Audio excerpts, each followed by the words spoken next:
Okay, so algorithms. The Rubik's Revenge, the 4x4, solves just like the 3x3, except that there are a couple of extra algorithms, and those are to deal with the parity issue. Let's mix the faces up here on this guy, but not mix the middles up, so we can get to like where we would be. Because when you start solving the Revenge, what you want to do is you want to solve the middles, then you want to pair up the edges.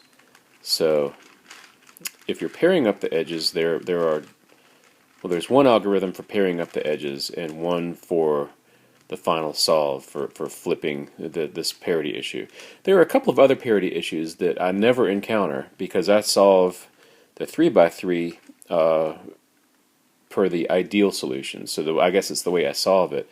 I solve most of the where's the white? Solve most of the white and then complete the yellow. Then I complete the white. Then I hold it sideways, and I only have the ones. Well, actually, basically these four pieces out of whack. So I never get one of the issues where they're on shared edges or on right angle edges, I guess.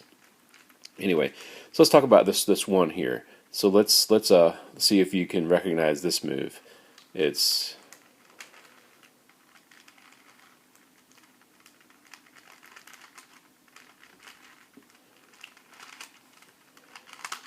that guy. And that guy is for when you're pairing them up and it doesn't quite go right and you end up with a mismatched set. Now it's possible that you could end up with the set that looks like that, and they're obviously not paired up and they're crisscrossed, but they're crisscrossed this way. So in order to use the algorithm, you have to basically figure out how to get it around so that it's more like a mirror image of itself.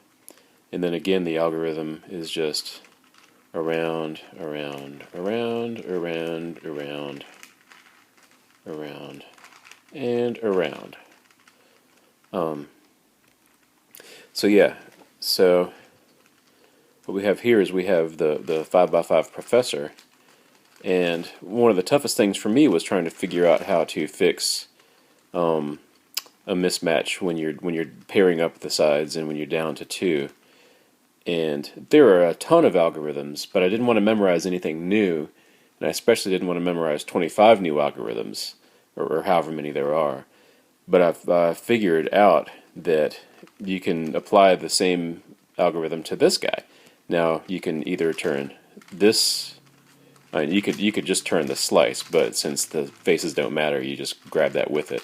So you can either turn the slice, or you can turn the wedge, or you can just turn the whatever axis that is. And they give you different results, but they only mess up the edges. These two, they leave all the other edges together. They might mix them a little bit, but they leave them together. So let's try one and see. All right, let me get it lined up. Goofy thing.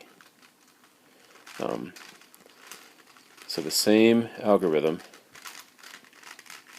Turn.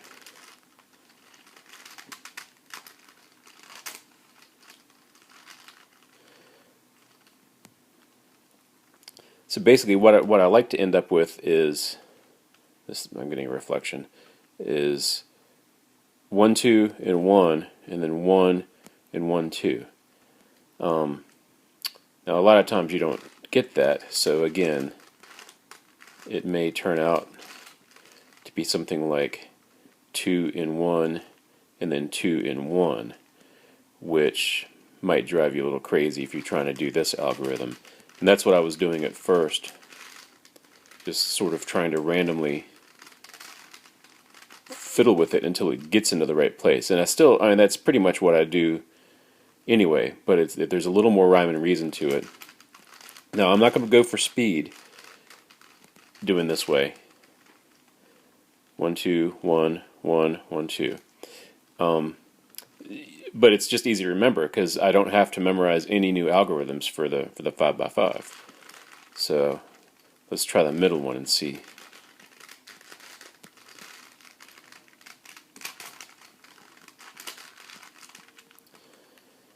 So yeah, 1 2 1 1 1 2. Now let's try to shuffle. I'm just trying to mix it up to come up with different scenarios now, because there is one that's pretty awkward. But all right, let's see what happens when we have 2 and 1, 2 and 1, and we do the middle axis.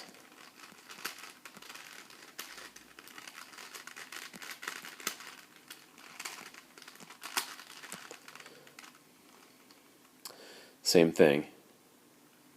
2 and 1, 1 and 2. So I know that if I hit this guy,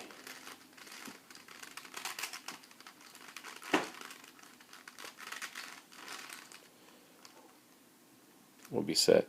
And now, typically if these are in place, I would do the Rubik's maneuver where you go that once, that twice, the solving the final face from the ideal solution.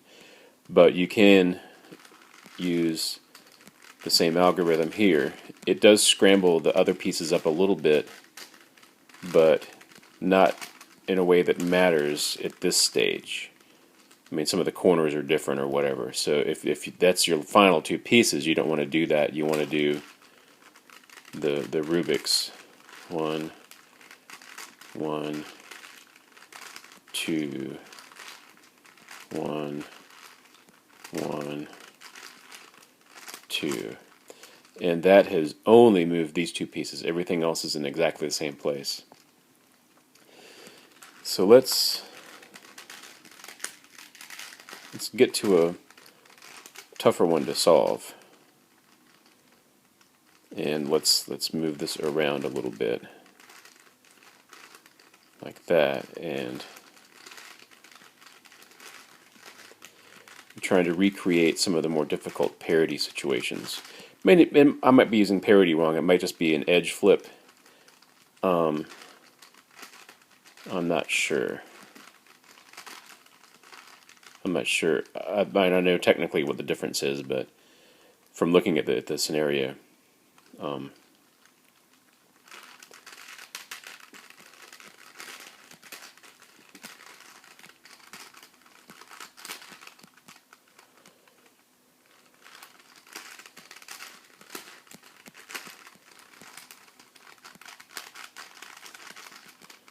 come on, turn. Thank you.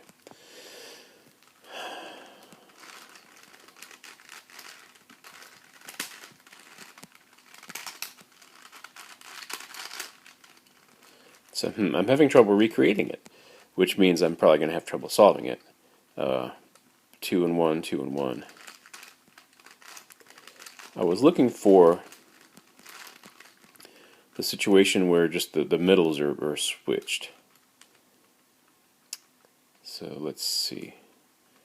1 and 2, 2 and 1. Well, oh no, that's not right. That's not going to solve it. Let's see if this recreates the problem.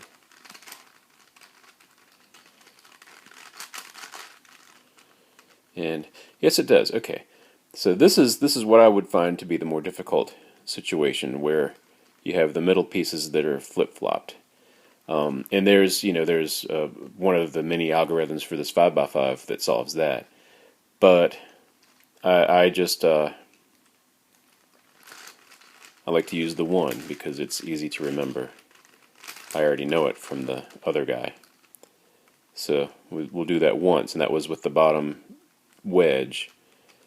And then we can configure it so that it's 2 and 1. Now that's 2 and 1, so we'll move this guy over here and just kind of flip him around. So it's 2 and 1, and then 1 and 2. And then just the bottom single.